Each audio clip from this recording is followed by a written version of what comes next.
In this video, I want to challenge your FTP. I also want to challenge your Zone 2. I want to give you a series of tests that you can do that will finally answer that question that everybody wants to know, including yourself. Is your FTP accurate in giving you the correct zones to develop your fitness? So this video might not only give you the truth,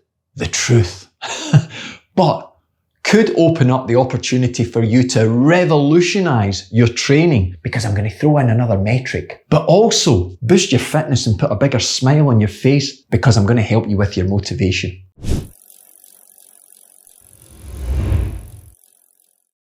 Okay, let's start. You've got an FTP number. You've done a test. Now, you know that FTP is just a number, but your threshold range is around 30 watts. Yeah? Now, answer me this question. How often do you work at the bottom of that zone? Work at the bottom of the zone? Is he fucking crazy? I'm a warrior. I work at the top of the zone all the time. Of course you do. You work hard. You push yourself. However, this may mean that because of the way that you tested, your Zone 2 could be a little bit higher. And I'm going to use the term clean. When we work clean in a zone, it means that we stay in zone. Did you know, before we go on, a true little fact, if you create lactic acid inside a Zone 2 workout, you produce lactate, which is a fuel which your muscles will gobble up more than the fat that you're trying to use in that Zone 2 workout. So you fuck it up. So I want to talk about zone testing. I want to talk about an FTP test regime that's so simple to do that I rarely see people doing. You ready? Then you can face the mirror and say, okay, my FTP may have to come down, but my fitness will go up, because FTP has never been a fitness score.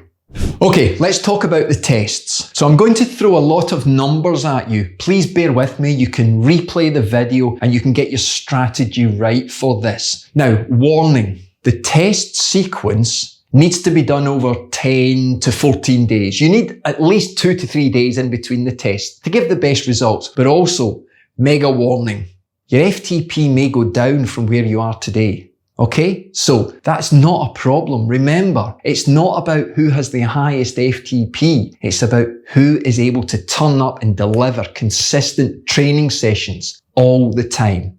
Be fitter, stronger than what you are now. Okay? Right, so test 1, a ramp test. May have done one before? Great. Whatever platform you use, Zwift, Trainer Road, walk bike like myself, it doesn't matter. Do a ramp test, take that number.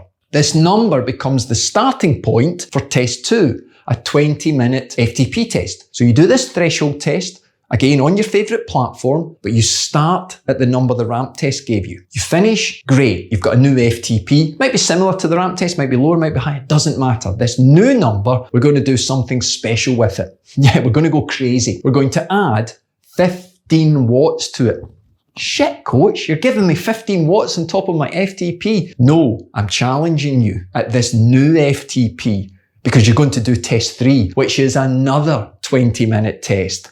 Oh, coach, please. I didn't like the last one, but this one starts at 15 watts higher. So therefore, the pacing strategy is a lot easier, because it's likely that you will finish lower than what you started. You won't save up any energy. You won't try and have a trigger point in the 20-minute test where you start to feel a little bit better and you push the test through the roof. This can sometimes lead to, well, unorthodox results that end up being a little bit more anaerobic than what they should be. Sure, it gives you a high test, but FTP is not a fitness score, remember. So this new test gives us the FTP. Now, sometimes I've said to clients, you could use 2 20-minute tests and you can take the average. But I would always try and urge people, use the lowest number that you get. But in the third test, very accurately measured is your new 20-minute heart rate. And that number is going to become your FTHR, your functional threshold heart rate. And that number, boys and girls, is not changing. Not for the next season. It's staying where it is because you have really pushed that threshold mark. Now, from that threshold heart rate score, here's what you're going to do for test 4. This is the game changer one. You are going to take 75 to 80%, create a range from the threshold heart rate number.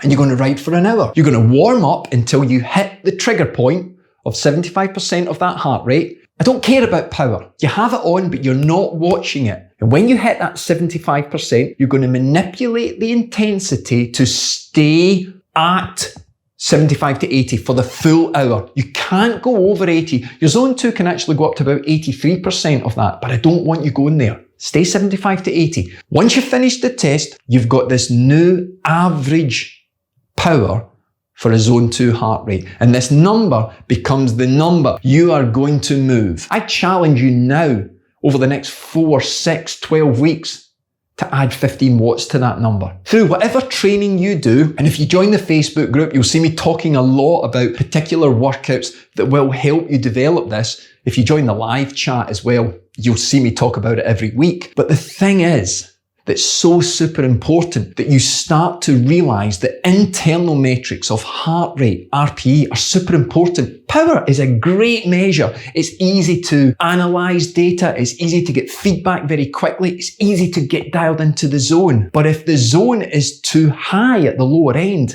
we end up not being able to really dial into fat for fuel, mitochondrial efficiency, lots of things that people find hard to do because they're not disciplined, because everything's about FTP, everything's about the upper end. If you build a fucking house, you don't build shit foundations. Now you know that. You've Googled, you've been on YouTube, you've seen people talk about base training, but sometimes people don't really understand the value of it. Hopefully, that's introduced you to a sequence of tests that takes away some of the ego-inflated FTP numbers that may just be misleading you. You don't have to go on fucking Tinder or anything and tell them what you've got for your FTP. You just need to train, okay? You need to turn up and deliver. Hey folks, I hope that's helped. I'd love to get your feedback, but come along and join me on Facebook. You may just enjoy what you see. But remember, every Monday, I'm live, 7 o'clock UK time. Oh, and I'm on TikTok as well. Yes, short content. How the do you do that, coach? Well, with a little bit of help. But anyway,